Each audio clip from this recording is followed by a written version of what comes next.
every 3 women లో 1 woman has experienced abuse.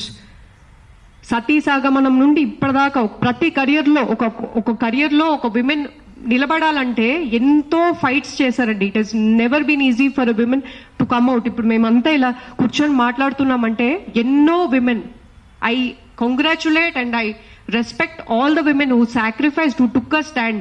వాళ్ళు తీసుకున్న స్టాండ్ వల్ల మనం ఈ పొజిషన్లో ఉన్నాం. ఇప్పుడు we're in a very powerful time అండి. సోషల్ మీడియా అనేది it's a great opportunity to educate, to spread awareness.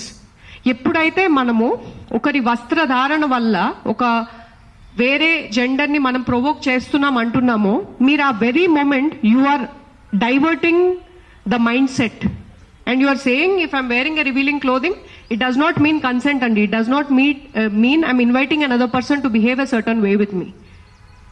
Education is required and awareness is required. నేను ఒక బ్యూటీ pageant లో I was one of the finalist. So వస్త్రధారణ పైన ఒక topic ని పెద్దగా మాట్లాడి మైండ్ సెట్ ని మనము చిన్నగా చేస్తామండి. Mindset needs to change. So it is my request, humble request to any person who has the opportunity. ఇప్పుడు నాకు ఒక మైక్ ఇచ్చారు, media is in front of me. It's a very powerful opportunity అండి.